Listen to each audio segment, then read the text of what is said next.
Tolerance to marijuana occurs very rapidly. It's fat soluble, it stays in your system for a long time. So you build up a tolerance to it. It's really kind of interesting. We're going to talk about reverse tolerance taking place, where individuals who have been smoking a lot of marijuana over a long period of time tend to not need to smoke as much to get the same high. And that's known as reverse tolerance. And this is something that happens with individuals that smoke a lot. Often new smokers will experience inverse tolerance, where they actually become more sensitive to the marijuana and have heightened sensations with less smoke, and that's what I was just talking about. Marijuana's effects last from 4 to 6 hours, but the substance may be detectable in your system for as long as 28 days. And actually, if you smoke a lot of marijuana over a long period of time, it can stay in your system for 6 weeks, which is a long time. Well, for 3 months, I guess. So 6 weeks. Nope, that's longer than 6 weeks. That's more like 9 weeks. Because it's more than that. It's 12 weeks. Because of the length of time it takes to rid the body of the substance, withdrawal from marijuana doesn't start until a longer period of time after abstinence. And of course, since it stays in your system and since you're getting a little bit of it every day, the withdrawal symptoms for marijuana aren't quite the same as it is for everything else. Everything else clears your system and your body feels a need for that drug. So you have a reaction to it, but marijuana stays in your system. So the withdrawals tend not to be exactly the same. And this is the reason that they thought there were no withdrawals. But the reality is, yes, of course, there are withdrawals from marijuana. Research has disclosed that despite the rumor to the contrary, marijuana smokers do go through withdrawals.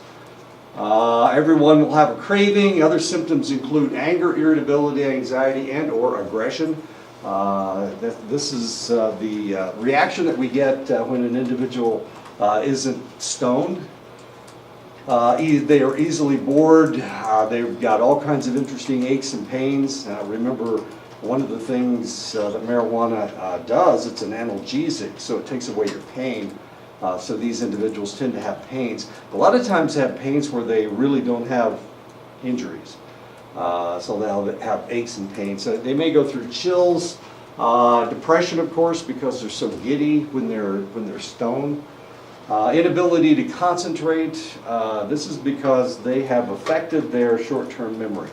And so for this reason, of course, your concentration comes from your short-term memory, whereas when you're stoned, they find everything fascinating and they can concentrate on one stupid thing at a time. When they are going through withdrawals, of course, they can't concentrate. They may have slight tremors, sleep disturbances. Marijuana does disturb your sleep. Decreased appetite and stomach pain, and sweating. And the sweat is kind of has an interesting odor to it. It isn't the odor of fear like you get with heroin or alcohol. You never want to be around somebody who's withdrawing from heroin. The smell is just god awful. This is more like oh golly, how can I explain it? They've been working. So it's body odor.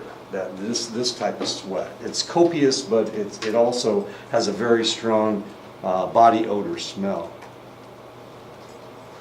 Unlike most other drugs, marijuana has a stronger psychological addiction than physical addiction. Marijuana has just as strong chronic and compulsive use as any other drug. Unfortunately, marijuana's reputation is that it is non-addicting, leading people into illegal usage and destructive circumstances, with the idea that because it is less addictive, the behavior is all right. Of course, 10 states in the union have legalized marijuana, so there's 10 places where you don't have to worry about it being illegal, but there's 40 states that you do have to worry about it, including this state and the one next door. New Mexico and Arizona, of course, it's illegal to smoke marijuana.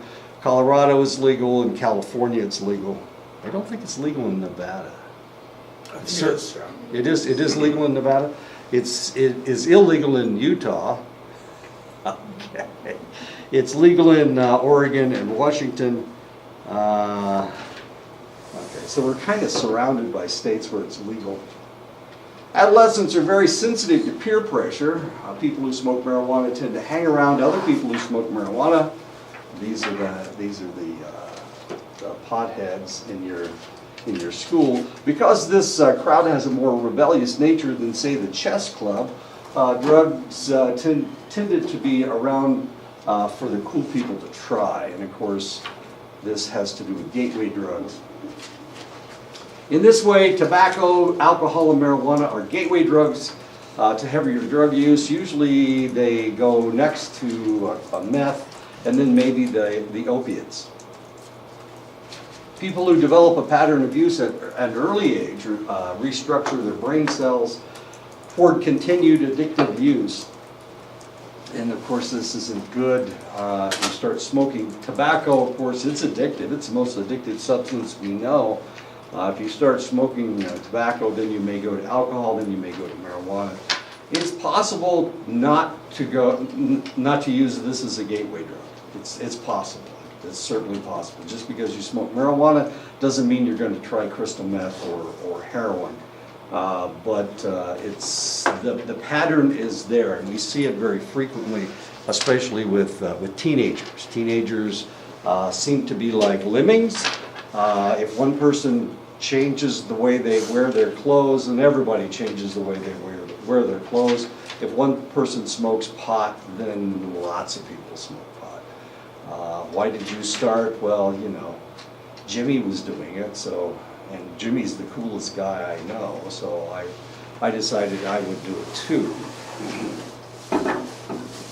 Tolerance of less serious drugs may lead to a desire to refine that high. Researchers have found that almost everyone in treatment programs have started with the big three. The big three are tobacco, alcohol, and marijuana, in that order. Literally in that order. So when we talk about the gateway drugs, we always talk about tobacco first. Normally these individuals will start smoking in elementary school, and then they'll start drinking in junior high school, and then they'll start smoking marijuana in high school. Marijuana use by 17 gives a 2.7 to 5.2 greater chance of heavier use. So if you use it as an adolescent, you're more likely to use it later on as well. And it'll lead in an interesting direction. Most of our good research is coming out of places where marijuana is not legal, but it's not criminalized. Most of our research comes out of Australia, New Zealand, and Canada. Canada has had not legal marijuana, but non-criminalized marijuana. It's been that way since the 1970s. Well, Australia and New Zealand were the same way. So they started doing research on marijuana way back 50 years ago. Marijuana is the most widely used illicit drug in the world and is the drug of choice in many countries, including the two I just mentioned, Australia and Canada, as well as New Zealand. Costa Rica, so if you go down to Costa Rica, people like to go on vacation to Costa Rica. El Salvador, which is right next door to Costa Rica. Mexico, especially southern Mexico. Panama, where we used to have a lot of military bases. We don't anymore, but we used to. And of course, South Africa. In the United States, penalties for possession and use vary from state to state. As I said, and as I made a mistake, Nevada it's legal in Nevada. There are 10 states where it's legal, and there are 40 states where it is not. In 2004, 44.2% of the arrests for drugs were for marijuana. Of course, in 2004, there were no legal states. 90% of these arrests were for possession alone. Marijuana arrests almost doubled from 1980 to 2004. And of course, that's one of the excuses that they've given for legalizing marijuana, is the fact that if we legalize it, then the criminal justice system won't be chock full of people that have been arrested for possession. Other countries punished for marijuana. This is still true. They don't seem to have the same ideas that we do. We do not see countries legalizing marijuana like is happening in the United States. Austria, Belgium, Germany, Greece, Ireland, Italy, and Spain don't prosecute for small amounts for personal use. This was a really serious problem when we were in Germany because a lot of the GIs were picking this stuff up, especially hashish. Europe that doesn't really have a lot of marijuana per se. It's mostly the resin, the hashish. So while we were in Germany, there was a really serious problem with this. A third of the military in Europe were testing positive for drugs, which was not good. And of course, a lot of that. I mean, there was all kinds of political fallout for that. When we got there in '79, Reagan was elected in '80. So by '81, he wanted everybody tested like, once a month. It got insane. The worst part was, I mean, I know you never think about this stuff, but what we had to do was collect a container of urine on everybody. We've got 500,000 troops over there. You understand what's happening next. We've got all this urine, and we're shipping it all back to the States. I mean, half the time we couldn't get things shipped into Europe because some things that we used they didn't use, and some things that they used we didn't use. So we had to ship all this stuff from the United States to Europe. Well, we had to ship all that urine back to the States. Not just to the States. There was only one base that tested urine for drugs, and that was in San Antonio. It wasn't Lackland. What was that base? It was one of the tertiary bases in San Antonio. Brooks. It was Brooks Air Force Base. So 500,000 urine samples are headed to Brooks, and of course they're working 24-hour shifts trying to get all this stuff done. It was insane. It was taking 3 months to get somebody's urine done. By that time, they had shipped back to the States. In England, possession of marijuana could lead to a 5-year prison term, though most sentences are minimal. There is marijuana in England. Of course, we've got bases in Belgium, we've got bases in Germany and Greece, and Italy and Spain. We've got bases in almost all these places where marijuana was relatively legal. At least they didn't prosecute for small possession. And this was a problem. This is a really serious problem that we had. We also had bases in the Netherlands. We had people that volunteered to go to the Netherlands because marijuana was legal, and they knew that they could go to a coffee shop and they could smoke marijuana legally as long as they smoked it on the premises. In the Netherlands, of course, marijuana use is limited to the coffee shops. Sales outside the system, that system, are illegal. That doesn't mean that you can't buy a select amount. You smoke some of it there, put the rest of it in your pocket, go home and smoke the rest of it.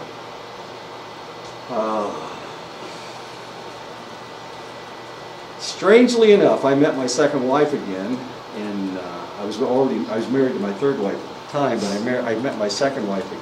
And she'd gotten married to a guy who married her because she had orders to go to Holland, to go to the Netherlands. This is so weird. This is a whole military marriage thing.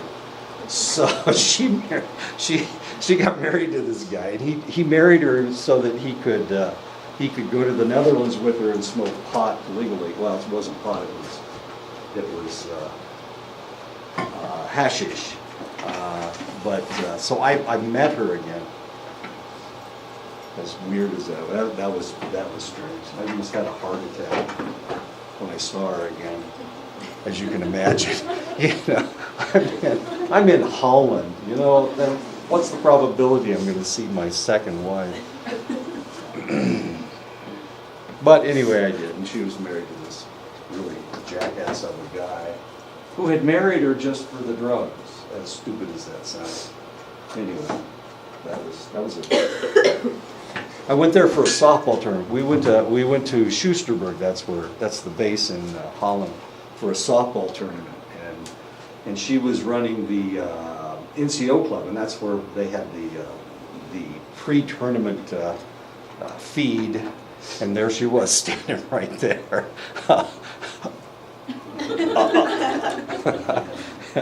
It was so weird.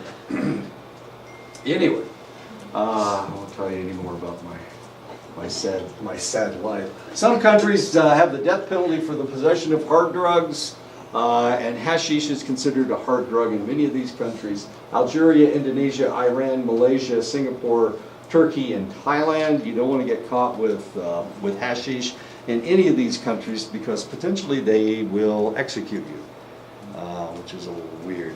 Other countries punish for marijuana. In Japan, it's illegal. And people can go to jail for having less than an ounce of marijuana. It's not an acceptable behavior in that country. Smugglers with larger amounts of marijuana will routinely be imprisoned for 3 to 4 years. Foreigners who are caught are deported after they serve out their sentence. These individuals will often be banned from re-entering Japan for life. Paul McCartney cannot go to Japan. He cannot put on a concert in Japan because he was caught in 1980 with marijuana in his luggage.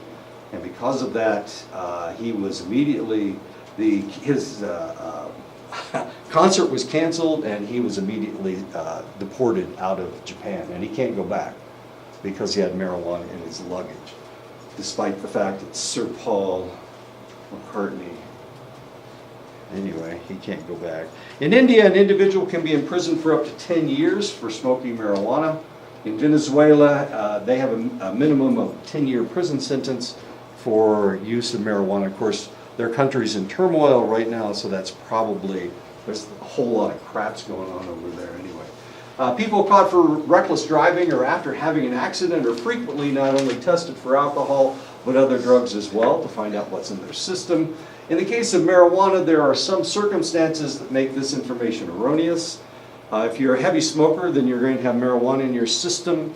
It's going to look like you're inebriated, but the reality is that you just have that much in your system. This has been a really serious problem in Colorado because we do have a level of alcohol. We know how much alcohol causes inebriation, but as far as marijuana is concerned, we don't know, and it stays in your system for an extended length of time.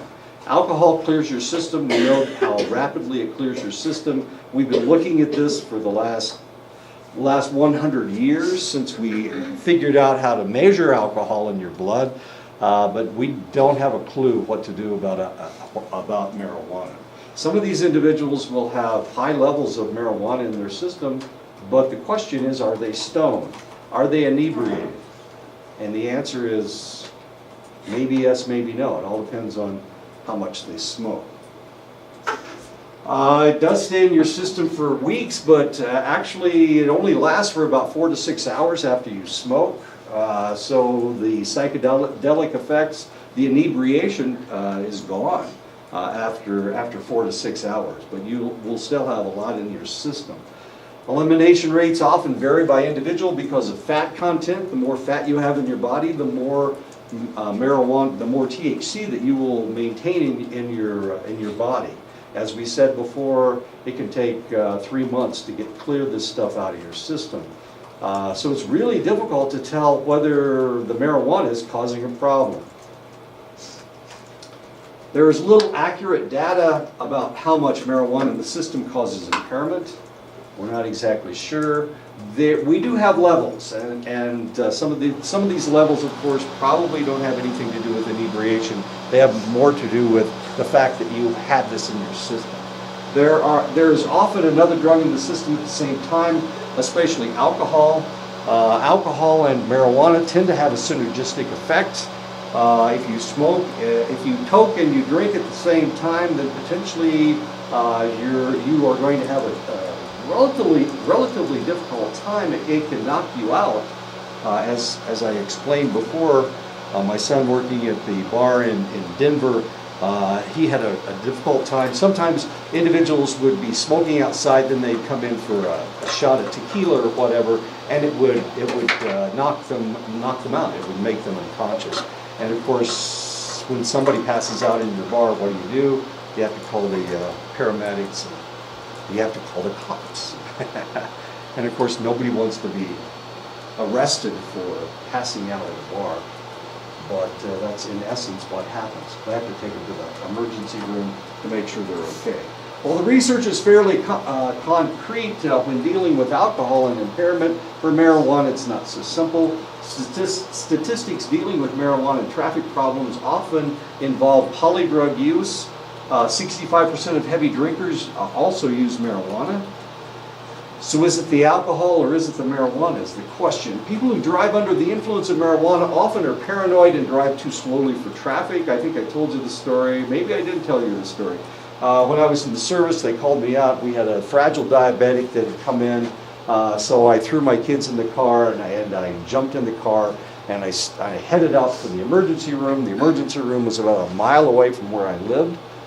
And I was in base housing. Base housing, the speed limit's 15 miles an hour, which is really, really slow. I mean, you can almost run that fast. Well, I can run that fast. Anyway, so I'm driving down the road, and all of a sudden, the X-ray tech, who was also called out. Anytime they call the lab out, they always call the X-ray out, and the X-ray tech pulls out in front of me. And so I figure, well, here we go. We're headed to the emergency room. He was going about 5 miles an hour. He was going so slow. I could have gotten out and walked there faster. And of course I had my kids in the car, and so we're just driving, and it's like a half a mile, and it's like taking forever. And we finally get to the gate, and they pass us both through, and I'm still behind him, and I passed him on base, where the speed limit was 20 miles an hour. You don't pass people on base. I mean, it's a solid line all over base. You're not supposed to pass people. But I passed him. I went to the emergency room, went in and drew the blood, and of course they were screaming at me because this guy's a fragile diabetic. He could have died while I'm making my way to the base. So I ran the tests, or I got the test going, and I ran down to X-ray, and I said, "What the hell's going on? Are you stoned?" And I looked in the guy's eyes, and they were red.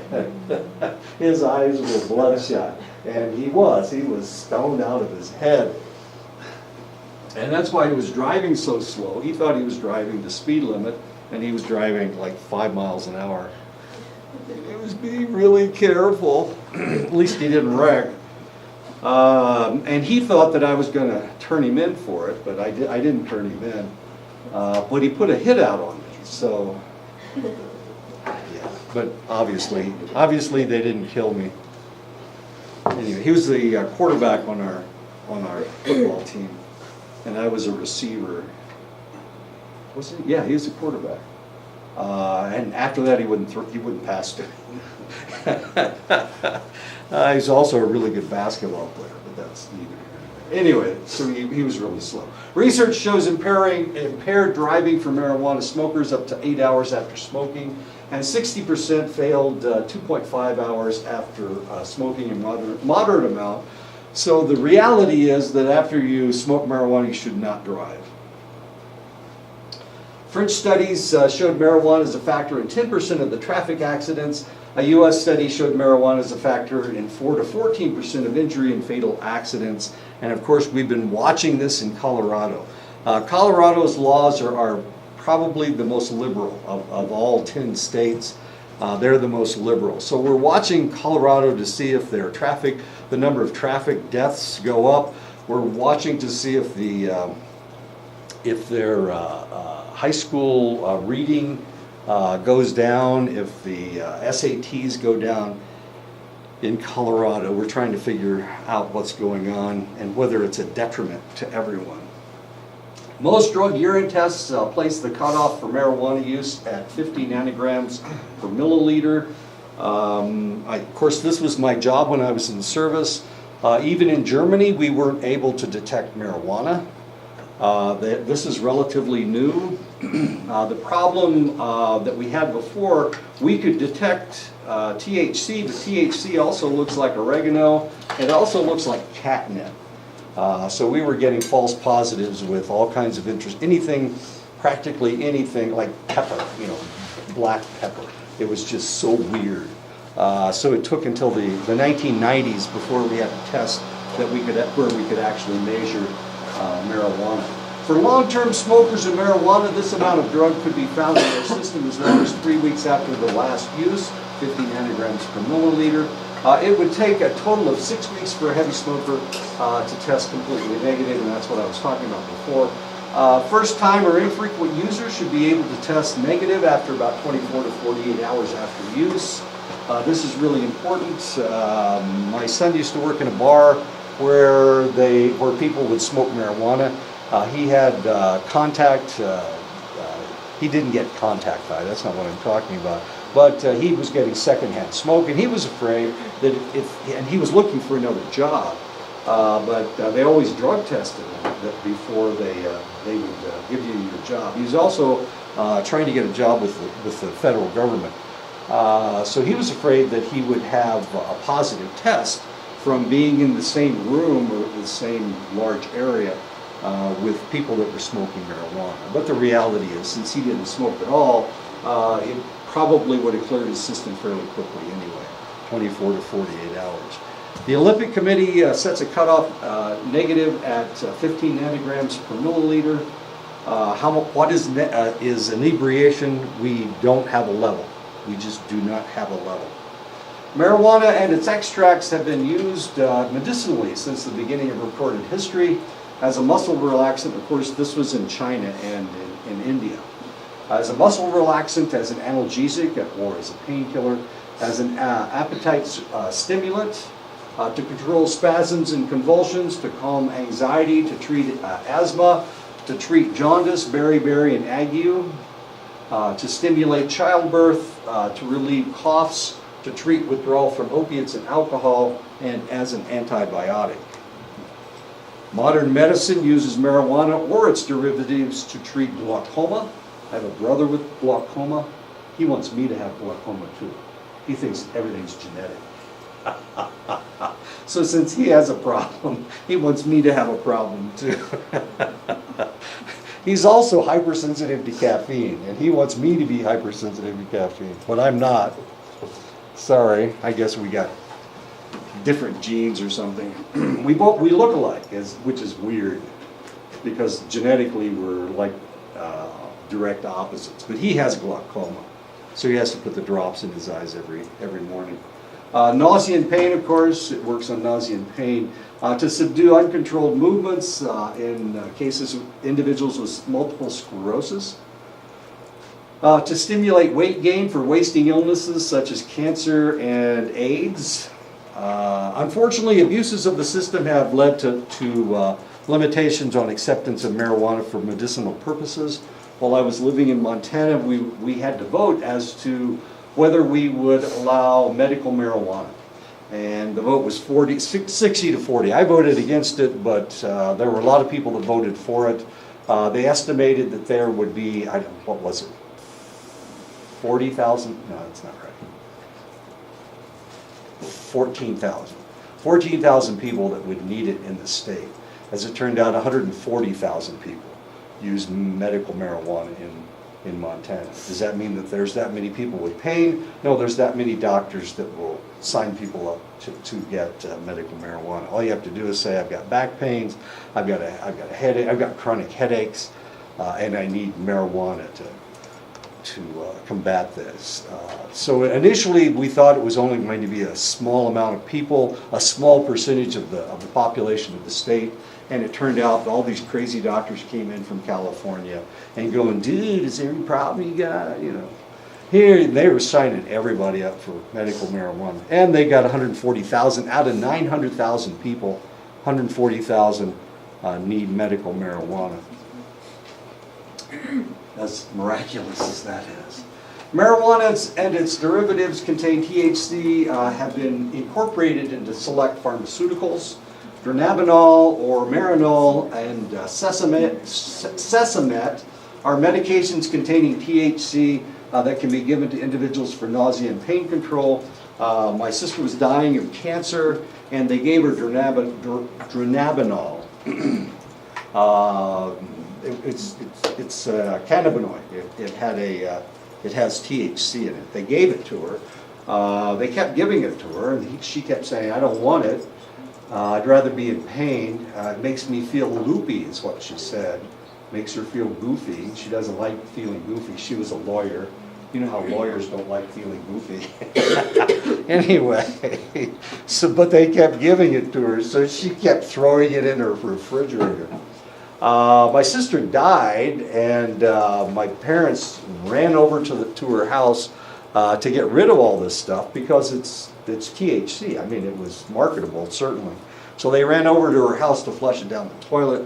They were afraid her estranged husband would get it and sell it on the open market or something. That's not what happened. They got to it first and flushed it down the toilet. She had like 150 tabs of this stuff. Dronabinol. Sativex is a spray that is used as an inhaler for people suffering from MS to aid with their movement coordination. These medications are merely maintenance drugs. Some patients have complained that the drugs give them the feeling that they are getting better when they're actually staying the same or getting worse. So the reality is, not only does it allow you to move better if you have MS, but it also makes you feel like makes you feel good. And since it makes you feel better, a lot of people don't like it because it makes them feel like they're actually getting better, but they're not. If the patient has a history of addiction, of course the medications can lead to a relapse. The National Drug Control Policy Commission researched the use of marijuana as a medication and came up with the following conclusion. Cannabinoids have a natural role in pain modulation, control of movement, and memory. THC has potential therapeutic value for pain relief, control of nausea and vomiting, and as an appetite stimulant. We have tried giving this stuff to people suffering from anorexia nervosa, and it does work. It stimulates their appetite. THC has potential therapeutic value for pain relief, control of smoking marijuana is a crude method of delivery of THC. There are much better ways of getting it into your system than smoking it. And it's a potentially harmful substance. The psychological effects of cannabinoids include anxiety reduction, sedation, and euphoria, and can be therapeutic. Marijuana smoking is a serious risk factor for the development of respiratory diseases. Lots of arguments about this stuff. The people that have decided that we needed to legalize it are on one side of the argument, and those of us looking at some of the negative things about marijuana are swearing that we'll never allow this stuff to be legalized in the United States. You can find people that who come from countries where it's used fairly readily, especially Australia, Canada, and New Zealand. And some of these people will swear that there's nothing, absolutely nothing wrong with the stuff. But you know, it's an ongoing argument, and it's one that's going to continue in the United States as to whether we should legalize it in the United States or not. The argument that irritates me more than any other is that financially we'll be better, the United States will be better off if we legalize marijuana, because then we can tax it, which is kind of irritating to me, but that's me. I don't think greed should be the reason that we legalize something that potentially can injure our children. And of course, if the kid gets a hold of marijuana before the age of 12, then it's going to change the structure of his brain, and he's going to have a lower IQ. This is from studies that have been done down in New Zealand. Anyway, well, let's talk about other drugs, other addictions and other drugs. Inhalants are very common, especially with people with not a lot of money. You don't have enough money to buy pot, you don't have enough money to buy crystal meth, then maybe you can go into the garage and find something to sniff. Inhalants are volatile liquids, aerosol sprays, gases that come in pressurized tanks. So if you sniff them, you'll get a high to some extent. Sometimes it will give you anemia or something. These substances have many of the same psychoactive effects of street drugs, inhalants, the volatile liquids, the aerosols, and the gases. Sports drugs. Some sports drugs are natural, some of them are synthetics. It accelerates the healing of injuries like HGH, human growth hormone, steroids. There are synthetic steroids, of course. There are all kinds of interesting drugs out there, and sometimes there are drugs that we don't know how to detect. So people are juicing up with these things and then going out and competing, and of course it's not really fair because they're performance-enhancing drugs, and these individuals are of course using the drugs and doing much, much better than the people that aren't using the drugs at all. So it accelerates healing, it increases their performance, of course. It alters the state of the athlete's consciousness. Back in the 80s, they used to use speed in baseball. So they were dropping speed and going out and playing these amazing games of baseball. And of course, if you use speed, then you feel no pain is another aspect of it. So it was actually altering their consciousness as they were playing the game. Some people had adverse effects to them, and they actually played worse when they were on speed.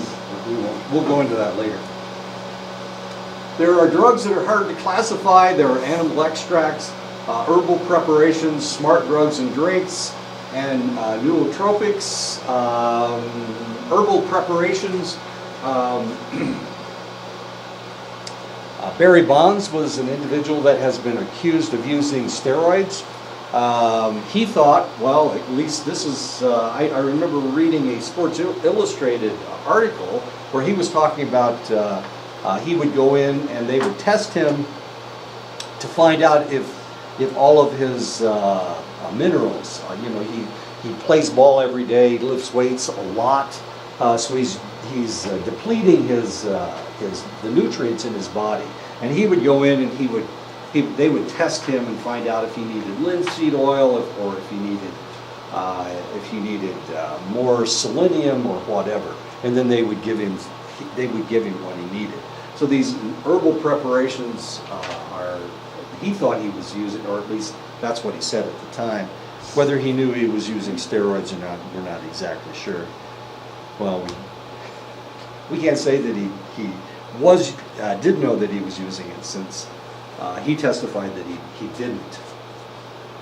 Smart drugs and drinks, nootropics, these have been used for psychoactive effects. They've been used to improve your mental health. They've been used to improve physical health.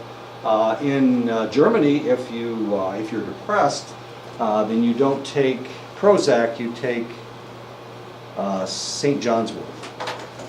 The doctors will give you St. John's wort, which is an herb, and of course, I mean, you can go to Walmart and buy St. John's wort if you want. Does it make you less depressed? I don't know. I think I've taken it before. I don't remember having any effect from it. Anyway, but they actually use that in Germany as an antidepressant. Inhalants are used because the user finds it stupefying, intoxicating, and occasionally psychedelic. There are three main groups of inhalants: the volatile solvents and aerosols, the volatile nitrites, and anesthetics. Anesthetics, of course, you would find at a doctor's office to knock you out or to anesthetize you so that they could do something to your body and fix it. Most of the volatile solvents and aerosols are synthesized from petroleum and mixed with other chemicals. Hydrocarbons are found in glues and gasoline and nail polish remover. So people will sniff glues, gasoline, and nail polish remover for the longest time. Of course, glues had a lot of the hydrocarbons in it. Then they realized that all these little boys were putting together model airplanes so that they could sniff the glue. So they changed it. And it isn't the same structure, doesn't have any hydrocarbons in it anymore. You can't really get high from glue anymore. But back in the 60s and 70s, you could. The glue was fairly intoxicating. Many aerosols are inhaled for propellants rather than ascribed contents. And the reality is, and I hate to say this, but the old glue is much better than the plastic glue that they have today. Plastic glue that you have today, you have to hold it for an extended length of time. In the old days, you'd stick it together and it would be sealed, and you didn't have to worry about it anymore. But then again, it was also, if you were putting your model together in a closed room without any movement of air, of course, now all of a sudden we've got a problem because the kid's going to get high from it. Other volatile organic compounds include esters, ketones, alcohols, and glycols. When I was in the service working in the laboratory, we used to clean everything with ketones, with a ketone structure. And of course it had a certain odor to it. So if I seemed a little strange to you, it may be because I put my models together with the old glue, and when I was in the service I had to clean things with ketones. The volatile nitrites include butyl and amyl nitrites. These drugs are used as vasodilators for people with heart problems. They have also been used in air fresheners. So people would take air fresheners, they would put it in the closet, and then they would wander into the closet to get high because it's a closed area. Illicitly, they are used recreationally at parties, but especially in sexual situations, and I'll explain those sexual situations later, not right now. Trying to figure out how I'm going to talk about this. Anesthetics are used to block pain or induce unconsciousness for medical procedures. Nitrous oxide is used in dentistry for anxious patients who do not wish to use Novocaine. Also called laughing gas, it is not uncommonly used at parties to induce giddiness and euphoria. So if you have a friend who's a dentist and he uses nitrous oxide, people like him to go to parties taking his tank of nitrous oxide, as weird as that sounds. And dentists are the weirdest people. They have the highest suicide rate of any group in the United States. Number one is dentists, and number two are psychologists. I guess it's logical that psychologists, after taking on everybody's problems, would be a little bit more sensitive to that kind of thing. Why dentists? Why do dentists have such a difficult time with suicide? What's wrong with dentists? Why do they kill themselves so frequently? Except for the nitrous oxide and going to parties, everybody hates them. I mean, who wants to go to the dentist? Who likes going to the dentist? I'm like, there's two of us, okay. I don't mind. I would rather go to the dentist than the barber. I hate my barber, but I'm not that crazy about my dentist, but it doesn't bother me. My dentist has no personality at all. But then again, he's always right here, and you can never look at him because he's always behind you, working on your mouth. The most widely used inhalants are nitrous oxide, nitrites, gasoline, glue, spray paint, aerosol sprays, lacquer thinner, and correction fluid. Correction fluid? That white stuff? White out? Yeah, white out. Inhalants are sought because they are quick acting with intense effects. They enter the bloodstream within 7 to 10 seconds and may last for a few minutes to an hour. So you can get buzzed out for a whole hour if you sniff this stuff. They are cheap, readily available, and widespread. There are more than 1,500 chemical products that can be inhaled for psychoactive effects. I know, this is cool. And all of the stuff's in your garage. That's the cool part. They are readily accessible to children and adolescents, as of course many of them exist in your garage. They have more direct toxic effects on body tissue. There is a lack of awareness of inhalants as drug problems because they're everywhere. They're everywhere. Anything is an aerosol is a potential inhalant. Inhalant abuse is including hairspray. And of course, hairspray, they've changed the structure of hairspray. It used to be really not inebriating, that's not really the right word. You could get a pretty good high from spraying your hair. And of course, if you're, oh God, okay, in the old days, of course, women were different, okay? And they wanted their hair to be all poofy, so they would put a lot of hairspray in their hair. So yeah, I know, beehives. So you would, if you were around women, of course, I got married when I was 19, and my wife had 3 sisters. When they were getting ready to go someplace, they would all be spraying their hair, and all at the same time. I mean, it was just the oddest thing in the world. Of course, it takes like tons of this stuff to keep your hair in the right place. The problem with that is, of course, if you decide that you want to get close to this select individual, and of course she's got all this hairspray in her hair, you can poke an eye out with, you know, because that stuff's stiff, and you get a hair sticking. We won't go into the rest of it. Ooh, so you know, you'll go in to kiss somebody, and all of a sudden you get an eye full of hairspray, and it tastes terrible. And I don't know, they're spraying it, and it's in their mouth, of course, but you know, well, anyway, we won't go into the rest of it. It's just not a lot of fun. Inhalant abuse is most prevalent among adolescents. Inhalants account for 700 to 1,200 deaths in the United States per year. Usually it's a mistake. They didn't realize that that they were getting high, and a little bit more causes an overdose. And you never know how much it is, because we're talking about an aerosol, how much air circulation is there, how much are they getting, nobody knows.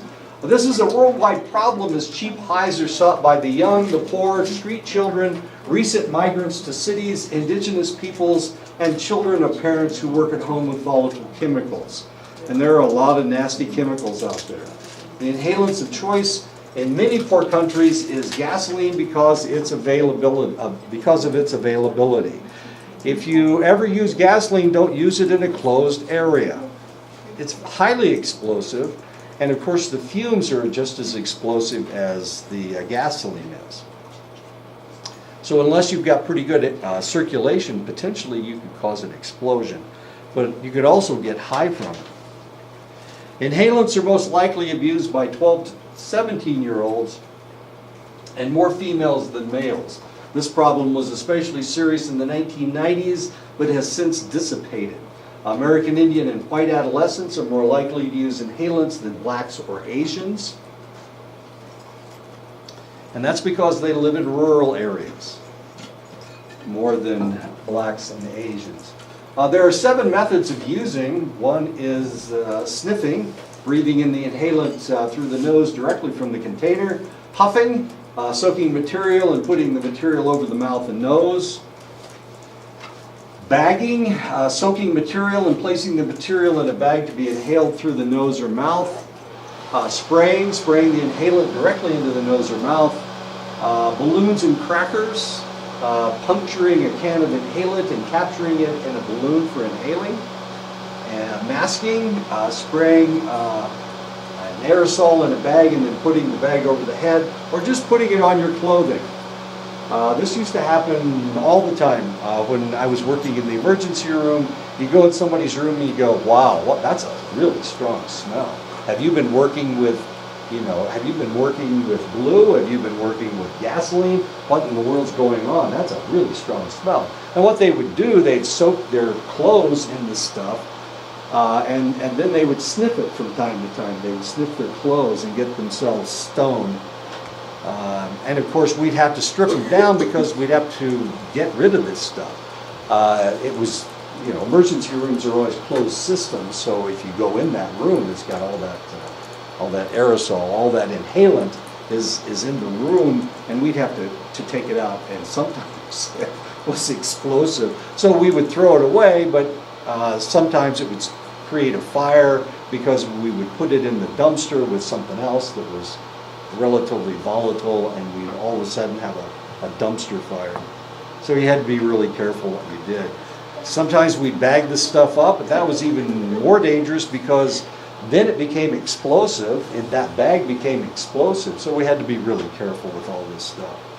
And sometimes we weren't really bright about, sometimes the nurses weren't really bright about this stuff. And they'd throw something out and all of a sudden there'd be an explosion in the dumpster. Volatile solvents are carbon and hydrocarbon based compounds that turn to gas at room temperature. Gasoline, of course. Gasoline additives are hydrocarbon. We talked about STP the other day. STP is a gasoline additive that cleans your carburetor. It has alcohol in it. It also has paraffin in it, so that it adheres to the carburetor, to the metal in the carburetor, and then it gets burned off. And when it gets burned off, it burns off all the carbon at the same time. So there are a lot of these solvents that are made of all these really weird chemicals, and so that's the gasoline additives. This stuff can be highly explosive, and so you have to be very careful. Paints, especially metallic paints, kerosene, air dusters, paint thinners, lacquers, nail polish remover. When I was in 4-H, we used to use nail polish remover to kill insects. So we put the insect in a jar, and we would put nail polish, we'd put a cotton ball with nail polish remover in the jar, and it would kill them. And then we, of course, would mount them, stick them and mount them. Stick them with a pin. I was in entomology. Anyway, nail polish remover. Spot removers, of course, is the same stuff. It's highly volatile. Glues and plastic cements, and lighter fluid, of course, is naphtha. When I was in college, we had an individual that decided he wanted to burn himself to death. And he wanted to do it in protest of the Vietnam War. As odd as that sounds. Why would somebody kill themselves for the Vietnam War? This guy was too fat to go in. He was big. He was a big guy. He was big. So he decided that he wasn't a student at the college where I was attending, but he decided he was going to burn himself on the steps of the chapel at our college. So we were having this anti-war rally, and this guy squirted this naphtha all over his body. And of course you couldn't see it, and it seemed like to him like most of it just went away. And then he lit a match, and he just, and I don't know if you've ever seen naphtha, but it burns with a blue flame. So here this guy, all of a sudden, he just starts screaming. And we looked at him, and you couldn't really see anything, but there was like this blue halo all over this guy because he had sprayed himself with all this naphtha, and he had lit a match. And he took off across campus. Well, I was standing right there, and when he took off, I started chasing him. And so here I am, I'm a nationally ranked sprinter, and I couldn't catch this guy. And he was as big as a truck. I mean, he was fat, and I'm in perfect condition. This is in the spring, right before track season. I'm in perfect condition, and I couldn't catch him. I mean, he took off, and I didn't come anywhere close to catching the guy. So he turns the corner, and he's headed off campus, and he passes the Newman Center. And a priest came out about that time, and of course he didn't see him, but the guy ran right into him, and of course the priest started on fire at the same time. So here we are, we're rolling these two guys around, and I got burned on the arm because but I couldn't catch the guy. I felt so stupid. I mean, you know, I'm a sprinter, and I couldn't catch him. Anyway, he died. The priest had 30% burns all over his body. I had a burn on my arm, but that's not that big a deal. Anyway, he died. Naphtha, lighter fluid. To protest the war in Vietnam, he burned himself to death. It's called self-immolation. As much fun as that is. Of course, the odor of burning human flesh is not the most pleasant thing in the world, but we've talked about that before. Naphtha. Volatile solvents are absorbed very rapidly into the blood and move to the heart, brain, liver. I was mad, and the reason I was mad was because I couldn't catch him. Not because he died, not because he was protesting the war in Vietnam. It didn't really matter. I mean, I was mad because I was so self-absorbed. Volatile solvents are absorbed very rapidly into the blood and move to the heart, brain, liver within 7 to 10 seconds.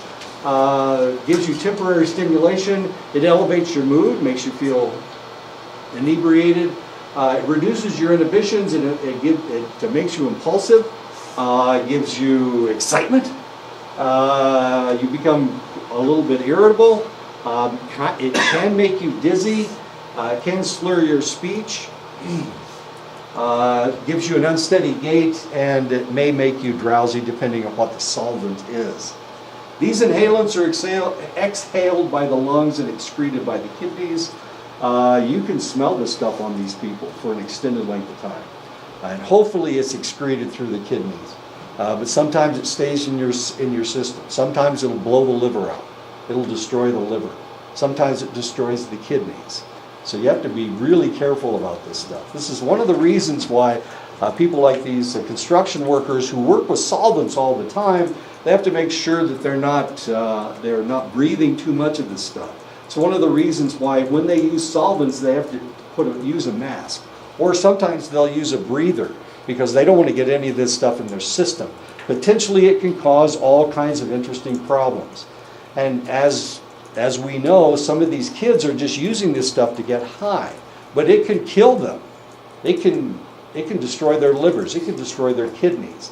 Now some old fart, like the construction workers who are adults, of course, their livers and their kidneys are already used to some extent. And because they aren't young and as healthy as some of these teenagers, they're more likely to have a reaction to the solvent than the kid is. As horrible as that seems. One of the reasons why we used it when we were in the service, I said we were using ketones to clean our machinery. One of the reasons is because we were so young. They didn't figure there was any problem. We didn't use breathers. We didn't use masks. We didn't even use gloves. And sometimes it burned our hands. But of course we were in the military. This is the same military that dumped Agent Orange on people. And didn't think a thing about it until they started coming down with all kinds of interesting problems. I know. As stupid as that is. This is a defoliant. Why in the world would you put it on a human being? If it destroys a tree, if it eats all the green off of a tree, if it destroys all the grass, what's it going to do to a human if it gets on them? And they, of course, didn't care because they were trying to win the war. After prolonged inhalation, the user may experience delirium and confusion, psychomotor clumsiness, emotional instability, impaired thinking, and they may go into a coma. Long-term effects of inhalant use, arrhythmias and myocarditis. Oh great, now we've got our heart is being affected. Pulmonary hypertension, respiratory distress, and lowered breathing capacity. You can burn your lungs with this stuff. Liver toxicity, and that's what I was talking about before. That's what I meant when I said it can blow your liver out. Carboxyhemoglobin may cause brain damage. Carboxyhemoglobin, when we carry oxygen in our blood, it's usually O2. But if we come in contact with some other oxygen structure, sometimes it will attach itself to the hemoglobin. If it does that, it will destroy, the hemoglobin will not be able to carry oxygen again. This is the way it works. This is the reason why when somebody has carbon monoxide poisoning, carbon monoxide is carbon and one oxygen.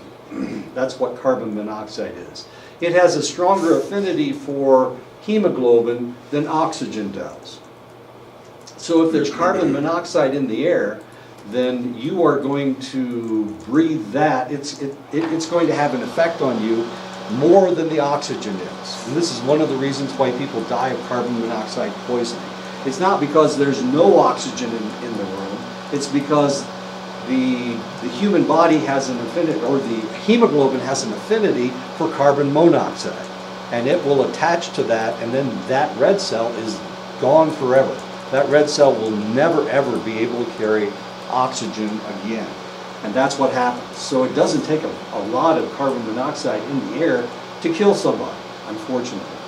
And this is, of course, people that smoke cigarettes, they get carbon monoxide in the burning of the paper from the cigarette. So they are breathing in this carbon monoxide all the time. Why am I talking about this? Oh, carboxyhemoglobin may cause brain damage. And this is why carboxyhemoglobin, this is why the carbon and oxygen combination will destroy the hemoglobin, and then it gets into your brain and destroys your brain tissue. Some inhalants may cause neonatal growth retardation, odd facial features and tremors in newborns, which is not pleasant. If you've ever been around a baby that had, it looks like epilepsy because they'll have tremors. And it's, normally humans don't shake like that. But watching a baby with tremors is not a very pleasant thing. They'll just all of a sudden start shivering. Looks like they're having chills, but of course they're not. They are having tremors. While most huffers move on to other drugs, those who stay with inhalants can expect some fairly debilitating effects. Poor coordination characteristics, and we see these people walking around the streets, they don't really move very well. They run into things. They can't walk in a straight line. Inability to concentrate, of course, they have a problem. Remember the carboxyhemoglobin destroying brain tissue. This is a lot of fun. Weakness, disorientation, weight loss, because, well, there's a lot going on in their bodies. Memory loss due to hippocampal interference, poor problem solving, difficulty controlling one's behavior, blood irregularities, and chromosomal damage. A lot of the blood irregularities include anemia. They can cause aplastic anemia. And this is what we have seen. This is one of the reasons why they changed the configuration of glue, because we had a bunch of kids. Of course, this was in the late 60s, early 70s. There was a lot of rebelliousness going on. People were looking for the next high. They started smoking, they started drying and smoking the inside of banana peels, as stupid as that sounds. And theoretically, they were getting some kind of high out of it. But they really started having problems with people huffing glue, plastic glue from, airplane glue, what we refer to as airplane glue. One of the problems, of course, if you did this over an extended period of time, you developed aplastic anemia. And of course, aplastic anemia, once you get aplastic anemia, potentially now all of a sudden it turns into a situation where your bone marrow isn't producing blood anymore. Now, of course, you need a bone marrow transplant. We didn't know how to do that back then, so these kids were just dying. And we were losing them by the fistfuls. And of course, I was working at a children's hospital at the time, so we were getting these 12 and 13-year-old boys were coming in who were huffing this really toxic glue, and they were dying from aplastic anemia. And it can also cause chromosomal damage. This is a hydrocarbon, and we are a carbon-based entity. All animals on Earth are carbon-based. This is a carbon-based solvent, and it can change your chromosomes, as stupid as that sounds. When you're 12 and 13 years old, of course, you don't think about these things. You just want to get high. And so you don't, if somebody tells you you're going to change your chromosomes, you can't think past tomorrow afternoon, let alone in 10 years when you want to make a baby. Chronic huffers tend to have antisocial personality disorder, but we're not sure whether the huffing causes the behavior or it's the environment that these individuals live in. These individuals also tend to use whatever drug they come across, and for that reason it's really difficult to pinpoint what is causing their problem. Remember, when somebody comes into the emergency room and you ask them how many beers they had, they say, "I only had a couple," even though they had a case. That's a couple, isn't it? 32 is a couple. It's a couple, well, Couple of six-packs. couple of six-packs. I had a couple of six-packs. They will never give you the right answer, and the reason they won't is because they're afraid they're going to be arrested. They're afraid they're going to go to jail. The most widely abused substance is toluene. Toluene is methylbenzene. Benzene, of course, is gasoline. So it's a methyl structure of gasoline. Because it has such a good, it is such a good accelerant, and it is in many different products. It's in glues, drying agents, solvents, thinners, paints, inks, and cleaning agents. Lots of toluene out there. 65% of chronic abusers of toluene have neurological damages. Okay. So these are the guys that are jerking around and trying to walk around. They run into the walls and whatnot. They can't function. Trichloroethylene, or TCE, is another common solvent found in substances used for huffing. Correction fluid, this is the whiteouts. This is why you can only get one container of whiteout. People were getting whole boxes of this stuff, and then they were huffing it, and it had TCE in it, and that's not a good thing. Paints and metal degreasers, spot removers, extracting oil and fats from vegetables. It causes depression and moderate hallucinations. If used heavily, it can cause neuropathy, can affect your nerves. Some of these neuropathies can be permanent, of course, as horrible as that is. N-hexane and methylbutyl ketone, or MBK, are in solvents for glues, solvents used for adhesives, diluents for plastics, diluents for rubber, in the production of laminated products. And this is one of the reasons why, if you go to Kinko's, of course, people are sniffing their laminated stuff. It's because of the N-hexane. It's used as a paint thinner and as a solvent for dyes. N-hexane and MBK have been known to cause neurological damage, especially in the brain. Recovery can take up to 3 years. Remember, we've had 3 deaths from marijuana. Of course, you can't overdose on marijuana, but one of them was the baby that was in the room, was in the motel room with the mom and dad, and they were smoking like crazy, like chimneys. And of course, the baby got more than they needed. Of course, it was an immature. She was only 10 months old, and that's why she overdosed, and that's why she died. So this is one of the things that you have to think about. How much air circulation do we have? How much secondhand? This is all secondhand because these are all inhalants. Small molecule alkanes are gaseous at room temperature and cause cardiac arrhythmias and sudden death, and include methane, ethane, butane, and propane. When you fart, if you do, and of course nobody does, but if you know somebody that ever has, the gas that they passed was methane, probably. 95% of all the gas that you pass is methane. If you're passing hydrogen gas, then you got a problem, because hydrogen gas floats, and because it floats, it's hard to get it out of your intestinal tract. So this can be a problem, especially if you're flying. If you're flying with hydrogen gas in your gut, then it will start going the wrong direction. Now we got a problem. All of a sudden you got acid reflux going on, you got all kinds of interesting problems. But most of the gas that you have is methane. Okay. Methane is poison. It's highly toxic. This is the biggest problem we have in the world as far as greenhouse gases are concerned.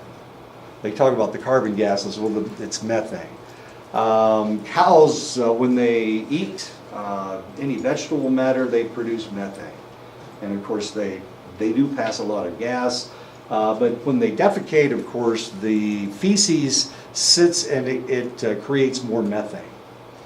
Back in the time of the dinosaurs, when the dinosaurs died, when you, if an animal dies and you don't do something with it, you don't bury it. Actually, if you bury it, you get the same thing. But if you don't bury it, you can go out there and look at it, and it will all of a sudden expand. Well, that expansion is methane. It's just methane. So you put a bunch of this stuff together, and you cover it up with dirt, and all of a sudden we've got a methane pocket. And of course, that's what natural gas is. Anytime they hit a pocket of natural gas, it's actually methane. In the old days, they used to just burn this stuff off, the methane, because they didn't know what to do with it. Then they were looking for gasoline. Okay, so what animal produces the best methane? And the answer turns out to be pigs, swine, produce the best methane. Their feces is very concentrated feces, and because of that, it produces a lot of methane. It's interesting you said that because there's actually a movie it's called Mad Max. Oh, is that what they use pig feces for? That's right. For energy. Yeah, they were using to fuel all the electrical or whatever they had going there. Yeah, is methane. Yeah, so pigs produce the most methane. This is really kind of interesting, or not. Once upon a time in Montana, the Hutterites. The Hutterites are Anabaptists. They're like Amish. They're like Mennonites. They're Anabaptists, and they live in a singular society. They live in colonies. And each colony in Montana produces a different thing. We have one colony produces pigs, one colony produces cabbage, one colony produces corn, and then they just trade them back and forth. So the one with pigs, of course, they had lots and lots of pigs. So what do you do with pigs? Well, they have to stay clean, so you have to remove their pig manure. And what they were doing, they were putting it in a cement structure.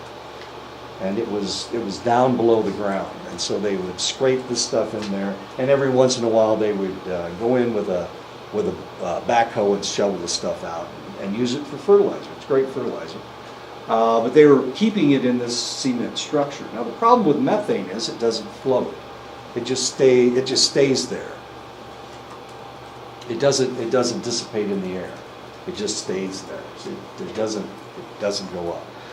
So this one individual fell into the pit of manure, and because it was a pit of manure, and because the methane doesn't leave as soon as he entered that cement structure with no air circulation, he died. He died almost instantaneously because he was breathing pure methane. His wife saw him falling into the pit, and she reached down to pull him out, and when she did, she stuck her head below the level of the air circulation, and she died. She fell right into the pit with her husband. So these two people died, and of course everybody came running to help them, and of course they're dead there in the pig manure. And they had volunteers to go down and get them, but of course at that point they realized that they couldn't do it. And eventually they got them out of the pig manure. They didn't just leave them there in the pig manure. But they died almost instantaneously because there was no oxygen. The methane had taken up all of the air. If you have air circulation, of course, then it will circulate. And of course, this is the problem that we have. Cows and pigs produce a lot of methane. And the methane, of course, is destroying our ozone layer. So there's methane, ethane, butane, and propane. These are all gases. Large molecule alkanes are also neurotoxic and include hexane and pentane. Propane and methane are the two natural gases. Now, I know on some occasion, Farmington, I think maybe they burn off some gases from there. Just smell the vapors when they burn off. These are like big old flames, probably the size of this building. This is a really serious problem. The methane or the propane, whichever you have, whatever natural gas you have, natural gas doesn't have an odor. Doesn't have an odor. So what they do is they put sulfur in it so that you can detect it. That's why it stinks so bad. It really doesn't stink. It doesn't have an odor at all. So they have to put sulfur in it so that people can detect it. And of course, that's what you're smelling when if somebody turns on the gas and they don't burn it off. The propane. Yeah. I know when I get my propane filled up over here, they wear gloves. And I asked them why they wear gloves. They said it freezes to the point where it's almost like it's burning. So. It can also go into your system from your skin. Gasoline is readily available and used as an inhalant, especially on American Indian reservations. Not so much here, but in North Dakota, the Sioux, among the Sioux. There's 3 groups of Sioux in North Dakota. The western part of the state is Nakota, the middle part of the state is Lakota, and the eastern part of the state is Dakota. They have different dialects of the same language. The effect only lasts for about 3 to 5 minutes. Not only are the hydrocarbons neurotoxic, but the solvents, metals, and additives can cause problems as well. It can cause insomnia, tremors, anorexia, paralysis, and lead poisoning because there's lead in gasoline. And of course, the lead poisoning can cause brain, liver, bone marrow, kidney, and lung damage. The residual effect might last for 5 to 6 hours. Over half of all inhalant deaths are due to gasoline inhaling. We need to stop right here because it is time to go.